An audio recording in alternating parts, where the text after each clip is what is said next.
listening to the AfterBuzz TV network, now the largest new media platform on the web, and your #1 source for after-show entertainment. Very good, Kane. Johnson.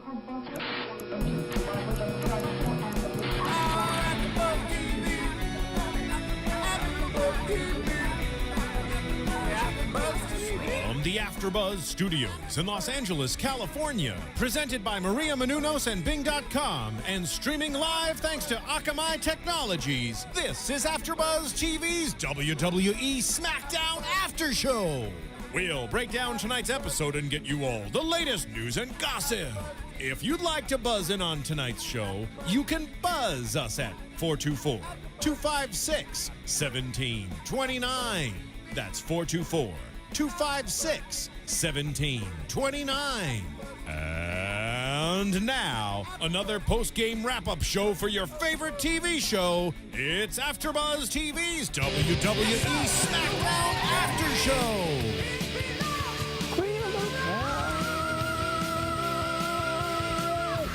Beautiful. That was beautiful. Beautiful. Queensryche, Well, our favorite band. is it? Yeah, in the world. Yeah. Awesome, awesome.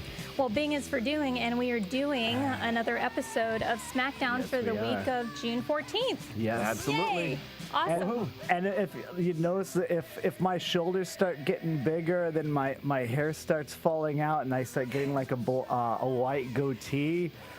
Then the spirit of Rick has haunted me, but otherwise, I'm not worthy to sit in this chair if Rick is watching, but I'm going to do my best. Oh, well, it's Father's Day, so It he is. has some plans, and you two are both fathers, so happy Yes. Father's Day, Thank gentlemen. you. Thank you. No, I thank have you. a 3-year-old. He's actually made his ring debut already at 2 in a battle royal. It was actually quite funny. You're kidding. No, I'm not. Shane, your kids, how many? Just one. Just one? What's the age? 20. 20? Yeah. Wow. Awesome. Congratulations. Thank you. So SmackDown was fun, wasn't it? Yeah, it was a Yeah. good one. A good one. And Greensboro, North Carolina is where That's it was right. from. And tonight is the pay-per-view Payback, and this is what that gear was actually, or this is what the this SmackDown show was actually gearing up for. It was this pay-per-view. It was all leading into this, and To it blended tonight. nicely. It did, didn't it? It did. I mean, they first started right away with the promo. Yeah, Right? yeah, that's Daniel where. Bryan, yeah, I didn't really What? care too much for that, but there were funny moments. Like it was a parody of a breakup, where like they were saying like lines that most women have said to most men, which is pretty funny. I thought so too. It looked like a very dysfunctional love triangle Yeah. Yeah, we won't mention love triangles though. when we're talking about 3 guys. Well, okay, so for recapping it for the listeners, Daniel Bryan, Kane, they first show up in the ring. This is Daniel's big moment to tell Kane that they are no longer a team. Yeah, he actually calls him out, tells him to come out, plugs Yeah. the ears, so that he knows that he's coming. Yep. Fire, brimstone. Yeah. Kane shows up. Then lets them know that this Sunday, which actually is tonight, that he is going to hold the tag team championships, but not with him. I know. Yeah. With who? It would be with Randy Orton. That's right. Yeah, That's who right. actually, after all the weak link talk happens, Randy Orton actually comes out Yeah, to he try does. and break After up the bickering. Yeah, after he grabbed him and was going to go for the choke slam, here comes Mm-hmm. Randy Orton to break this up. protect his interest now. He has Yeah. an interest in Daniel Bryan after this hate relationship. Yep, and then arguments ensue, and then the Shield pops on screen and kind of laughs Yes. at the, the disarray and the falling out of that team. For me personally, I thought that was a whole long, drawn out scenario. It was at least 13 minutes in Yep, length, and that's what I got. it was just a bit long for my tastes. Well, it's over. Yeah. And here comes Sheamus and Yeah. Antonio Cesaro. Is that how Yeah. you, is that how That's you pronounce correct. it? Yeah. Cesaro. Already in the ring, Right, Antonio I have Cesaro. that written Yeah. down too. Like once somebody they don't get an entrance anymore. Yeah. I mean, they're kind of like in Job City, and they don't have anything for that character. They're not pushing him in any way. But as far as the whole match goes, Antonio Cesaro was right in there the whole time. It wasn't a jobber match. No way. I mean, I knew who was winning or going over, but as far as a match quality went, it was really good. It was like a brawl, a battle, like a give and take. Yeah, I felt there was too many wasted punches in there. There's a lot of punches that weren't being sold because it was just swinging back and forth. Yeah, I saw that. That match went 11 minutes, which is great. Giving them for, some time. Yeah, he got a lot of time. And, I thought he was a clean worker. Yeah, Cesaro did not have his rugby pads on his legs this week. I don't know if anyone noticed that. Okay, I did, and I was wondering what was up with the short shoes that he was wearing. It's because he wears rugby pants or rugby protectors. Is that what you're saying? No, he usually wears them around his thighs. It's like what rugby players use, and but he did not have them on this time. So I don't know if they're falling away from that gimmick or. Yeah, the low boots. That's like what's up like with a that? throwback to the 50s, 60s wrestlers. Have you ever seen them? They have no knee pads. The low cut boots. I mean, he's really a throwback to that era. Let's see. They mentioned that a couple times actually too. That how he's a throwback wrestler, and he's just the way his style is too. I like that they were giving him a lot of credit. Yeah. For being there. And he hits it's funny, Cesaro hits the ropes East Coast style, which I figured WWE would stop that. They'd frown upon that. Yeah. Well, East for the Coast, tell us the difference East between Coast the East and style, West. they kind of hit it to the side and they grab it as they hit it. They grab it with their left hand and hit it. Where I don't want to call it West Coast style, but WWE is they turn and their entire back hits the ropes, where he hits it on the side. If anybody listeners or viewers want to watch that, watch how Cesaro hits the ropes compared to everybody else, and that's kind of like an East Coast style that is being taught, and I guess he never changed it. Well, I kind of like that you were talking about East Coast because Sheamus is from the East Coast. He got his startup was the Monster Factory in Right. Paulsboro, New Jersey. Yeah. So maybe that was just kind of a fun little thing for them to do. No, I think Cesaro always hit the ropes like that. But I think it just maybe they tried to teach him how to do it the other way, and he was so used to hitting it that style that he just went back to it. I see. And I really like the impressive backbreaker that Sheamus did when he was on the outside and he brought him in. That looked really good. Yeah. The timing on that was perfect. And I don't know if you know, Sheamus actually cut his shoulder. There's a little blood. There will be blood. Yeah, but I couldn't figure out. I didn't do the playback. Do you know at what point that Was that it happened? True Blood? No, I think it was. Don't you think? I think it was when he went into the Come on. stairs outside, when he threw him into the stairs. I think that was the only time I could really see it. I didn't do the same thing. I just noticed it when he was in the ring, but I just didn't feel like rewinding it and going back. Right. And he wasn't doing like this big build up over it No. like he planned it. So It looked like it was a little cut, and then Yeah. like blood just ran down it and then kind of dried. That's what it Yeah. looked like to me. Well, the ref tried to wipe it at one point, and Cesaro tried to kick his hand away on that. So I don't know if that was just something he wanted to do, or it's just because it really wasn't that much blood. I mean, you Yeah. could notice it, but it wasn't Right. because his skin is so pale. I think that's probably why. But Yeah, it was a good battle, back and forth, and like I want to make a point when a smaller wrestler is wrestling a bigger wrestler, like Cesaro got most of the false finishes, like most of the pinfalls at the end, where you thought that he was gonna win, and that's kind of how it should be. I remember hearing. I think it was Kane talking to somebody. They're talking over psychology, and he was saying it would make no sense for you to be kicking out all these things that I hit you with, and then like going back and forth because of the size difference. So if you just keep getting the finishes on me and I kick out, like, it makes me look good and it makes you look good because you're a smaller guy and you keep knocking me down. That's what they did. I really enjoyed that. It was good. very effective. Yeah.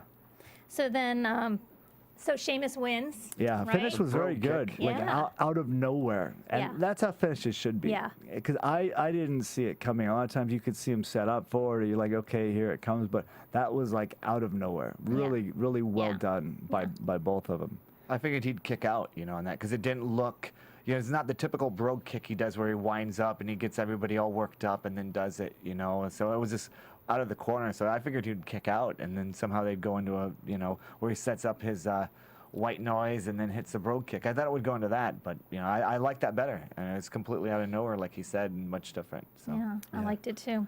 Then- so he does. He kind of runs out, waves to the audience, gives a big cheer, and Yeah. then Out of nowhere. yeah, Well, no, he came from the back. Well, yeah, from the back. From behind, Sandow attacks him, leading to tonight. That's right. I think they actually have like the first match or like a they're dark opening it, match or whatever they are for tonight. Maybe they just don't have a lot of confidence in Sandow as a heel, but I think he does very well. I think Sandow plays his part extremely well. Oh yeah, he does, and he looks way better out of a suit than he does in a suit. Just think? saying, just totally saying. Yeah, I mean, he's just a fine specimen. Very. Yeah. Just love watching him. But he's more fierce, actually, I should say, because he doesn't come across fierce when he's doing his skits, right. but when he's coming at you, looks very ferocious. He did look a little more heelish and not so comical at the end there. So we'll see on the strength of this match that it will probably dictate what they do with Damien Sandow after this. Did you guys enjoy the Wyatt family vignette? I did. Yeah. Now, depending on where they go with this, I mean, there's so many different ways they could go. And but the vignettes are really great. Every one that they do, I mean, everybody's interested. Yeah. They're curious as far as what they could do. I mean, he is great on the. His promos are always great. If you watch any of his stuff from FCW, really good. But we'll see. See where it goes. I think they really can go a long way with this if they do it properly. Yeah. Yeah. Bring out Rob Zombie to direct it and then ruin it. Does anyone know the backstory on the Wyatt family as far as where they learned their trade, how they came up? Are they known as good wrestlers? I don't think any of them are even related. I think. Well, no, but I all... mean, what you know about them. Do you know anything on the backstory No, there? I don't. That'd be good They're all for our viewers. FCW, yeah. Okay. They're all development. They were developmental guys that were brought up. But I think there's a girl in there too. I saw one in the background in the video. They don't really show her in the forefront on one of them, but just in the background you can see there's a girl there as well. Yeah, I did see that. Yeah, that'll be interesting. So it's where they're going. It seems almost like he's like the leader of the family. It's kind of like the backwoods family, and they're crazy. Yeah. And, we'll see where they go with I that. like crazy. Yeah. Crazy means character. Yeah, if you see Rob Zombie's wife actually in the Wyatt family, you'll know Rob Zombie has something to do with it because he doesn't do anything without starring his wife. Oh. Now, why I'm taking pop shots at Rob Zombie is because I love the Halloween franchise. I think he ruined it. Single-handedly ruined it. Well, he's going to be the Tell guest us how you next really week. feel. What if he was a guest here? Then you'd probably be like, "Oh, I love your movies. You did a great job.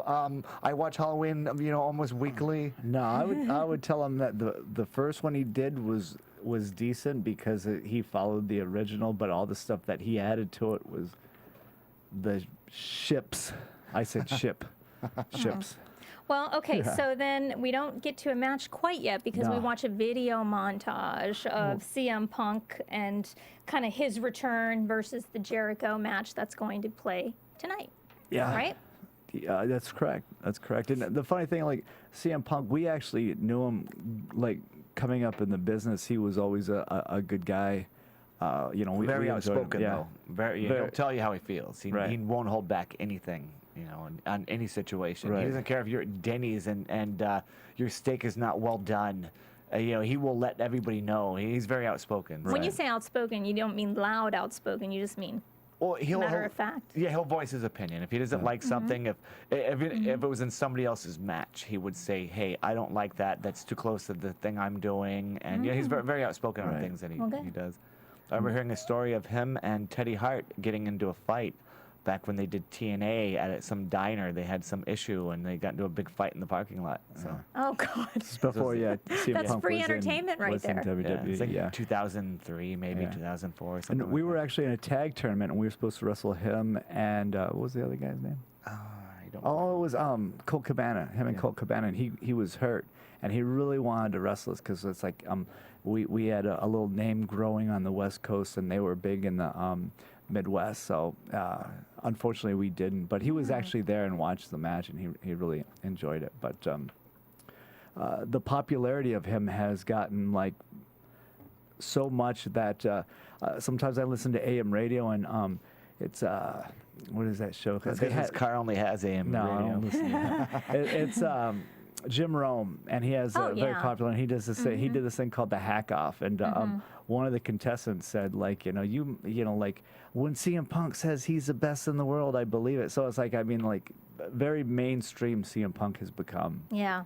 Well, every company he's been at from his beginnings, he's always risen to the top. You know, he's always gone, like he was in Ring of Honor, you know, goes right to the top. He's the guy that was carrying them for a while because he's just so good at everything that he does. People love to hate him, and he was so popular that way. So this is going to be a really good match when he faces off with Jericho. Yeah, it's not their first time. This probably, I think, the third time. Yeah, the third time. But Jericho actually, the other 2 times he faced him, he wasn't.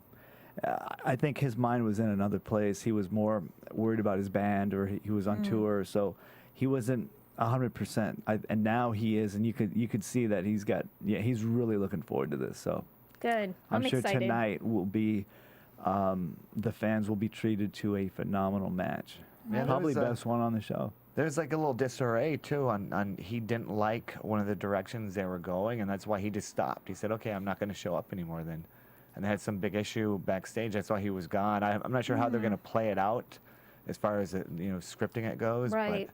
But yeah, he had some disagreement and just left. He was like, okay. That can also be good and bad for your career. Good that he's at the position where he can do that and still have a job, but bad as far as like if he keeps doing this, he won't have a job, and then he'll be over at TNA. Yeah. And he'll be like a lot of the guys at TNA, where a lot of them just don't care anymore. It's a paycheck for them. That's a shame. Yeah. Okay, so still no match, but backstage, Teddy Long's eating a some burger. Hardee's, which is Carl's Jr. for us West Coast guys. But That's right. That's right. And so now I don't know. Have they been doing these just started marketing promos where they're introducing the product? The sponsors. This is the first time I've seen it. They're sponsoring, I guess, a pay-per-view. They're one of the Is that what it sponsors is? for it. Oh, so yeah, okay. that's why, of course, he's got a big spread out there. Yeah. Hey, can we get that here? Where's our Where's our spread? Carl's Jr. So Ziggler comes in. He's not happy about having to do a tag match during the SmackDown because he's like kind of in recovery. He wants to have his big opening at Payback, but he doesn't get that shot. Big E comes in, eats Teddy's burger. That was pretty funny. You could see them both kind of laughing, which was pretty funny. They both kind of were chuckling like while he was eating it. Yeah. Those are big bites he was taking too. Yeah. He's a big dude. Yeah. Probably eats like that all the time. Yeah. I'm not going to say anything, but this guy right here, well, actually, I am going to say anything. I'm going to say something. This guy right here actually ate a 6-pound burrito one time and got his picture up on the wall. So I would challenge Big E to an eating contest. Don't forget Seriously? the ice cream or whatever that was. Oh yeah. I had 64 ounces of frozen yogurt, and I ate it in under 15 minutes. I got a platinum star up on the wall. Wow. Thank you for sharing. Yeah, I'm a big eater. All right. Match number 2. Finally. Yeah. The Great. I wouldn't call him the Great. I would just call him Kali. All right. Well, Kali versus Heath Slater. Yeah, Your look-alike, the guy yeah. who took your job. Right. Can you believe I that? know. Every time I see him, I think he took Shannon's job. You should, say that you're like his dad now, and that you But just show up I'm not there. that old. Like his older brother, maybe. Not his dad. To say, hey, I don't like the way you're being treated here. You can WWE, you should write me in there. I'm like his older brother, and I come there and I show him the way. It'd be a great storyline. Yeah. Somebody needs to do it, and he could come in too, and he's like the retarded half brother that we have Yeah. with his yeah. wandering eye. Well, it was kind of a flat match. It didn't last very long. There's not much you can do with the Great Khali. There's a lot you can do with No. giants. Yeah, there is, but you have to build storylines. You He can't can't just even wrestle a move. giant. Yeah. Well, He could chop. He could throw chops. You could tell- like these chops and these chops he could Yeah. throw. Yeah. I honestly believe that giants need to work bigger storylines. Like I wrestled giants, and I got to tell you, some of their matches were the best matches because they built the story around a few moves, just like what Fandango does. Builds a story around a few moves. Go. Okay. All right. So here's There the was, deal. For that match, it's Yeah. I like the winner was with Heath Slater with the distraction, distraction. The DDT. Yeah. Yeah. I thought it was I put down as good as it could have been. Given the meaning that circumstances. that they worked as hard as they could to make. And I feel bad those guys are like they're enhancement talents, and they just throw them in there with a lot of people that need the help. And when you're on you show up for work and you got to wrestle Khali, you're like, what am I going to do with this guy? And it's nothing against Khali. We actually know him. A really nice guy. You know we what? actually did his very first spot he ever did was against us. Well, I think you just need to get more creative when you wrestle a giant. It can be done. Yeah, but I just think he's so hurt. If he falls down, he can't get back up. Yeah. So they have to. I mean, they're limited to that. There's like, okay, well, you could do this, you could do this, you could chop, you can duck, and that's about it. He still gets a pretty good crowd reaction, though. Yeah, he He does. just people dancing when his music comes out, and he has, of course, his entourage with him.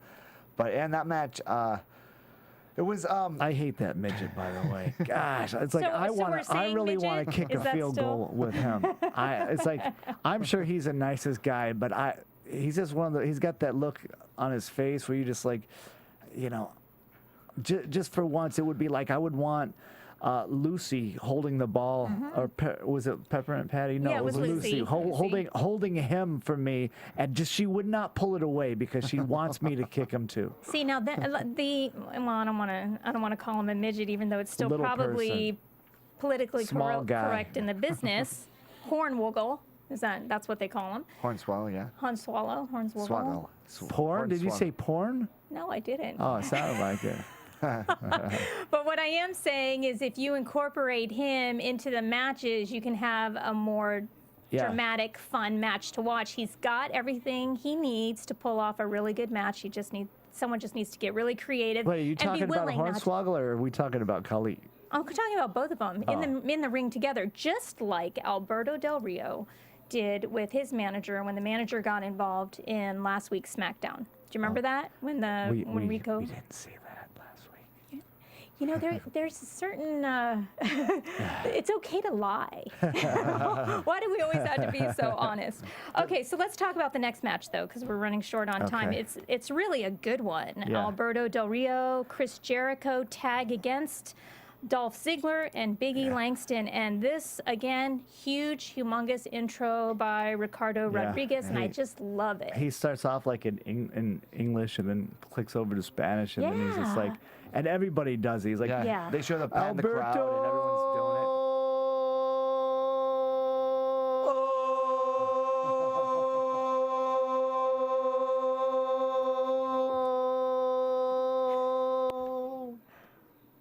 Del Rio.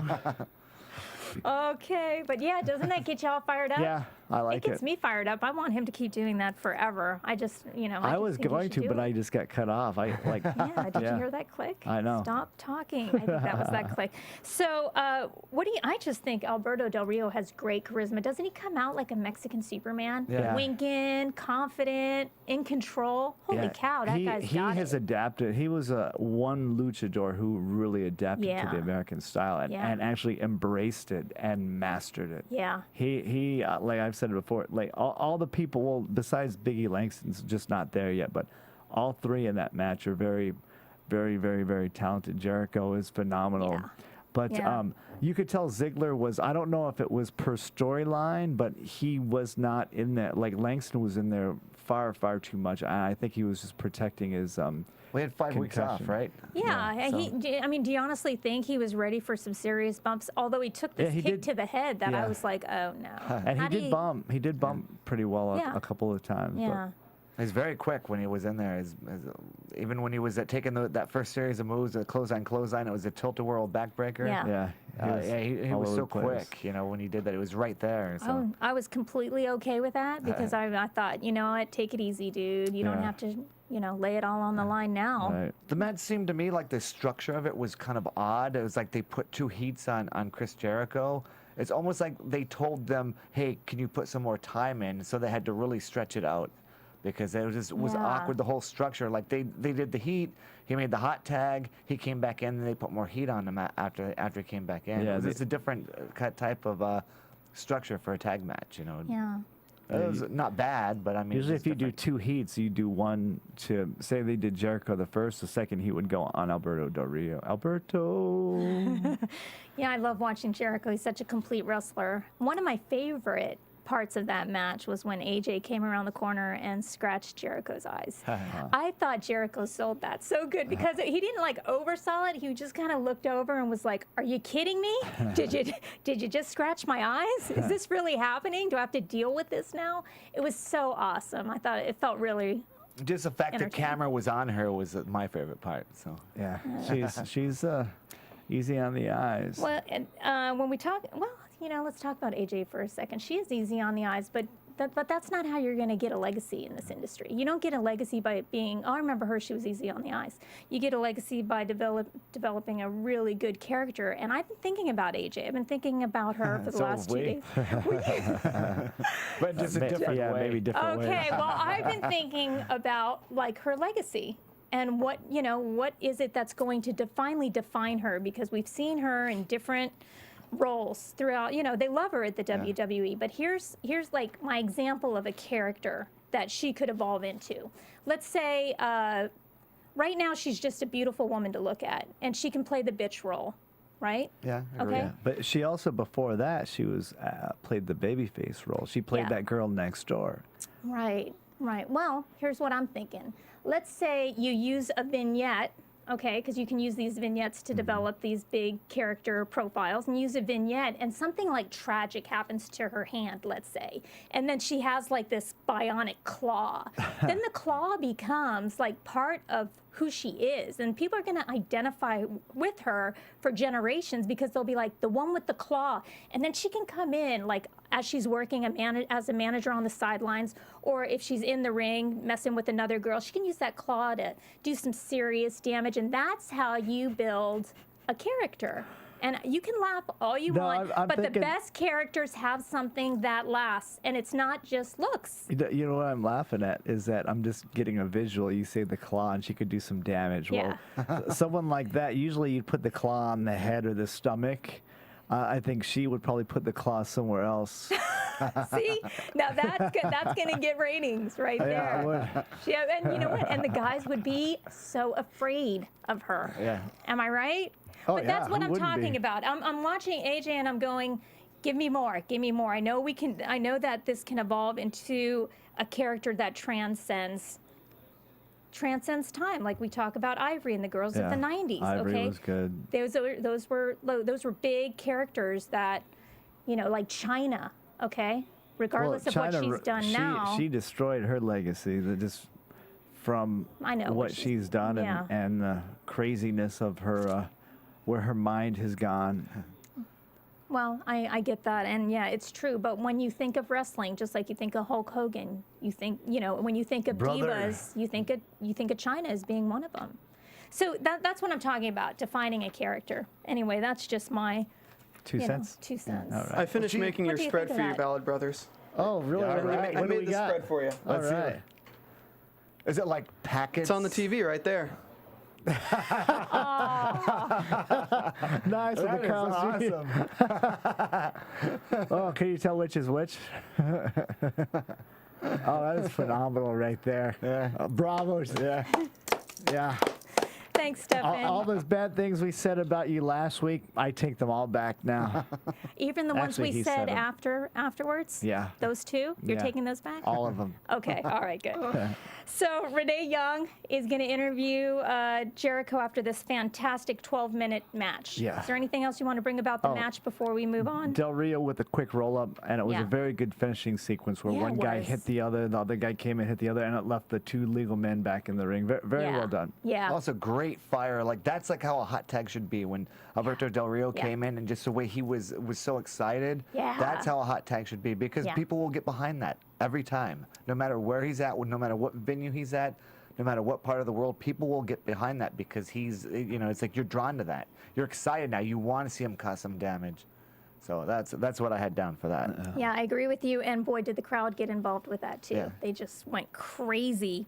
So Jericho goes backstage for a quick little interview with Renee Young. Okay. What do you think? Okay, so here they are. Here comes Heyman, right? And he's standing right by Jericho as this like little things going down, this little interview. Rat. It's like a rat in a cage. Yeah, the rat in the cage. But what do you think about at the end when Heyman's talking and Jericho slaps the mic in his neck? Rick Drayson. What? Sorry, I told you his ghost, like he's not here, but something. Why? Why Rick miss him. Drayson? I miss him. No, I'm sorry. That was just the first words that came out of my mouth. I don't know. No, actually, I thought that was funny. He actually rewound it again because it did look like it hit him right in the face. Jeez. But when you go back, he actually got him in the neck. Yeah. But he sold it like $1 million. Well, maybe like $950,000. Yeah. It was. I don't know. Do you think that works for Jericho's character that he would do that? It's exactly what he would do. Okay. Exactly. All right. Good. Well, then he did it. Yeah. Now here comes the Diva match. What? We've been waiting how many weeks for a Diva match? Yeah. Well, I see Oksana in there stretching, and I'm just like, yes. Gorgeous. Oh yeah. Oh she my is. God. Like I would do things to her I wouldn't do to farm animal. Well, I would just like to see her wrestle. How's that? I mean, she is just absolutely going. No, actually, when she sashays down around the ring on her hands and knees. Yeah, it's fantastic. Well, okay, so before the match even starts, right? Caitlyn gets, let's see, the AJ. After WWE replays footage of AJ leaving, revealing her con on Caitlyn on Raw, Caitlyn brawled with Oksana, basically beating the crap out of her in and out of the ring. Total ferocious. Then she beat up the ref, and then at the end, more crying on the mat. That to me, that like, they dropped the ball with that.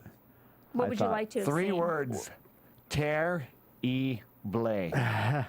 Well, for one, That's French. I think he spoke when French. she hit the ref, there was never any signal for the bell. Yeah, The bell never rang. There was never any So you didn't- indication of a disqualification. Yeah, you didn't know if Oksana got counted out or if it was a disqualification. Obviously, people would have said, yeah, it's a disqualification to hit the ref, but there's never any indication. Never heard a bell ring, Yeah, nothing. the ref never pointed. And then the thing is, if you have girls brawling, if you really want a good effect like that, you'd send referees from the back to come out and pull the girl the off other of her and girl, something. pull Caitlyn and hold her back. And Caitlyn's like this wild, ravaged animal. Yeah. And then she just breaks down and starts crying, and all the refs let her go, and then she freaks out and runs after her again. But I thought they dropped the ball. It was poorly done. It was just she did well at at going from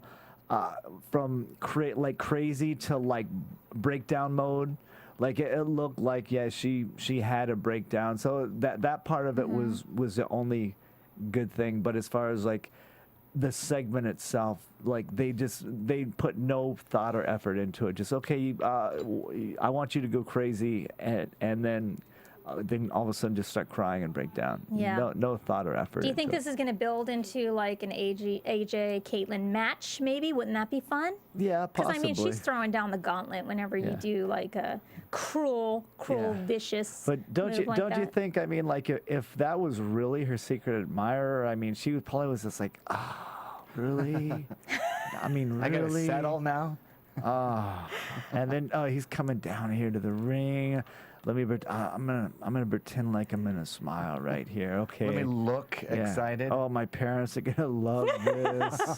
I mean, how am I gonna introduce him to my father? It's Father's Day. I'm gonna Oh God. That's what's really. But then going she through her embraced mind. him. She embraced him, gave him a big kiss, sort of, kind of Oh, thing going on. And Did then it she? just- Did she well, kiss him? They No, went into he some type of dipped her and then he embrace. dropped her. Yeah. So Yeah, but she was open for it. Yeah. She was open. She would have been responsive to a kiss. Women are very easily tricked into. Bollocks.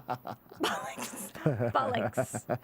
Okay, so John Cena, the Ryback, big video package. This is Yeah, it's leading Awesome. to tonight. Yeah. To our Payback, Finally. which is a new pay-per-view. It's a very first one of its kind. If I'm not completely drunk right now. 3 stages of hell for that match. Right. That's going to be cool. Lumberjack. Then what was the other ones? I don't know. I didn't write the 3 stages, but I know The there's 3 of them. ambulance. Yeah, ambulance is on. Ambulance Yeah. is involved And somehow. a table. Yeah, We the did- 'cause we- tables, that's yeah, right, yeah. okay. That's what I said.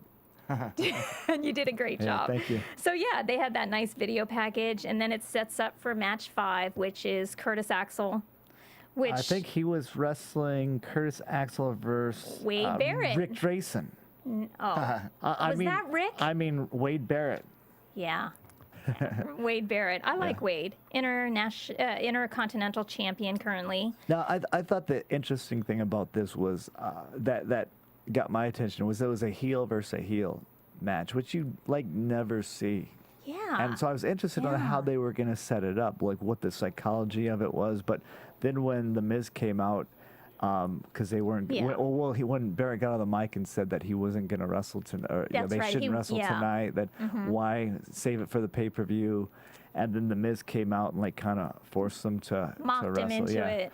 It wasn't much of a match. It was more just to set up for the pay-per-view, where then Curtis Axel runs at Wade Barrett on the outside, and he like sidesteps him into The Miz. Yeah. Then he, when Barrett goes to come in the ring, Axel hits him with his modified neckbreaker finisher, which actually was cool, but he didn't follow through on it. It was a mess up. It was a botch. It would be on Botchamania 196. Right. They're up that high. Well, that all went down in 2 minutes. That was a very A lot of fast things go on in 2 minutes. Yeah.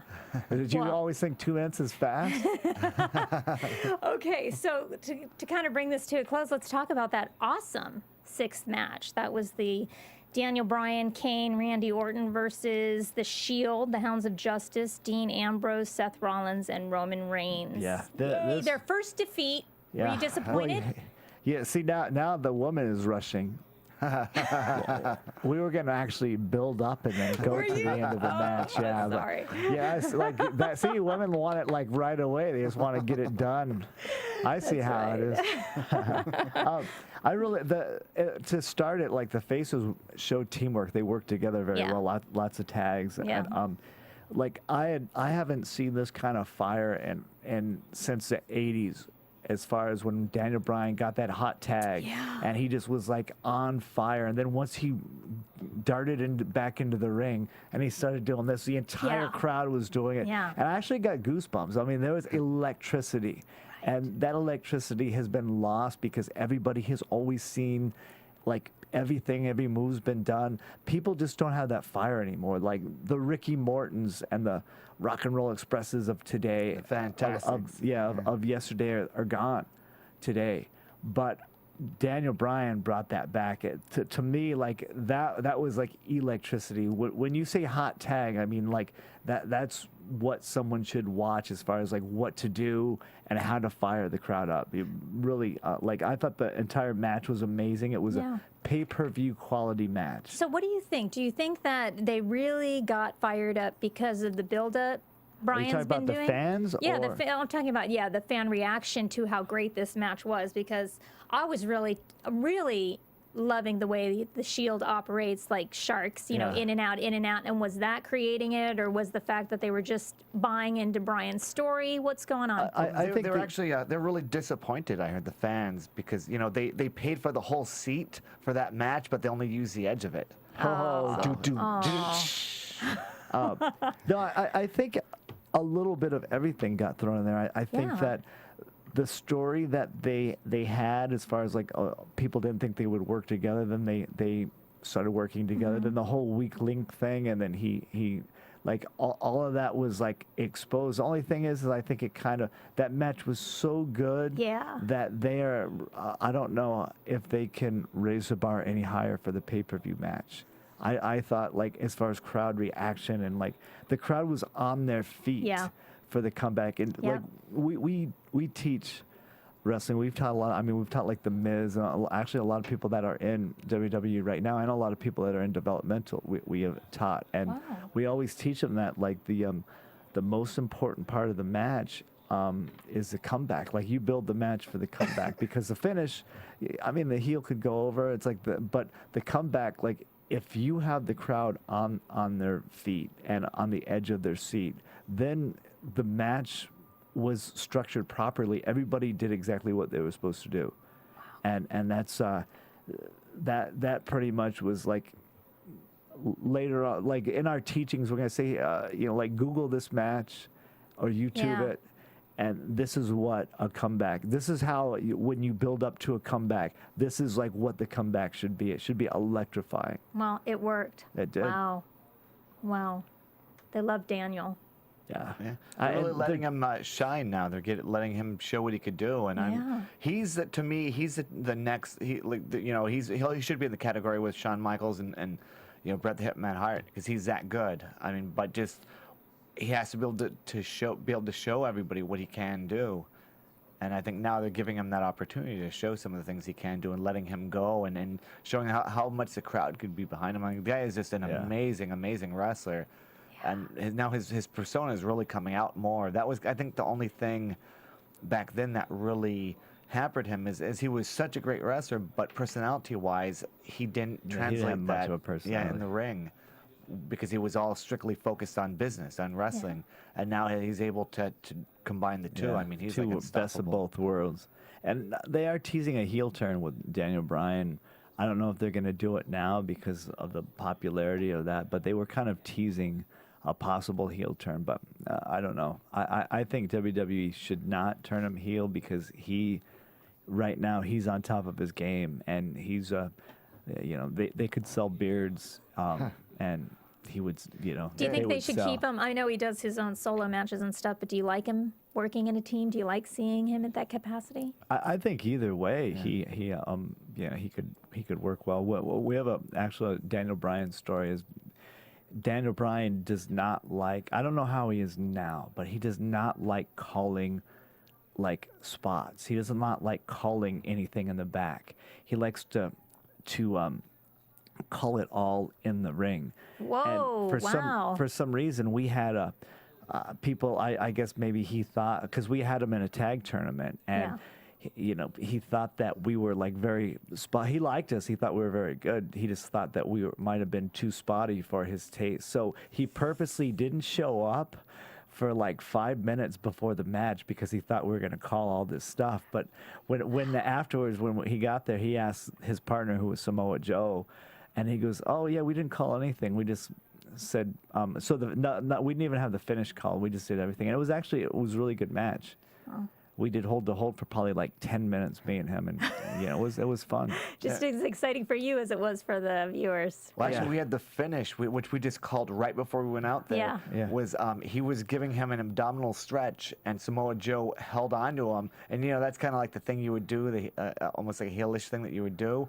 But Samoa Joe, because they were put feuding, together in a tag tournament, they're still feuding as singles wrestlers. So Samoa Joe held on so that they'd get disqualified. Yeah, it was pretty fun. So just from kind of from out of nowhere, that Samoa Joe, Daniel Bryan hit him with a finisher and then left. Yeah. So anything about the Shield? We're down to the last 2 minutes. Is there anything you want to say about that? Those guys can work. Yeah. I mean, there's a lot of things that they're going to start to show people upcoming. They haven't really even been able to touch on the things that they could do. Yeah. They've slowed down. Stars. They're not so indie, what we call in wrestling anymore. They slow down, and they know exactly how to work the crowd. They're knowing when and where to do things, and that's a sign of a superstar right there. So speaking of working, are you guys working this weekend? Or for the following week? Yeah, tell us about what you're doing. We have Saturday, we are in Lompoc for Vendetta Pro Wrestling. And then Sunday, we are back here. We will actually miss next Sunday and the Sunday after that. Wait, the chat room is blowing up. We're there. It is literally blowing up right now. We will miss, because we have, and then Sunday we have AWS, which is actually in the city of Southgate. And then the following Sunday, we are back in Lompoc for a thing called the Flower Festival. And for some reason, it sounds a little gay, but they're having wrestling at the Flower Festival. But from what I've heard from one of the wrestlers who actually has lived there his whole life, this is going to be gigantic, because they've never had anything like this at this festival. Wow. Tell me about it when you get back. We'll bring you some flowers. Yeah, thank you. And for those of us who are still going to join us next week, even though the Ballard boys aren't going to be here, Rick will be. Yay, yeah. Rick is back. And hopefully we'll have a special guest. I'm working on a very, very special guest for next week. So I'm excited. Do you have anything coming up? Anything you would like to plug or promote? Just Just follow me on Twitter at Little Egypt. Facebook, Glow is my first name, Little Egypt, my second name, and serious inquiries only. How do you like that? I like it.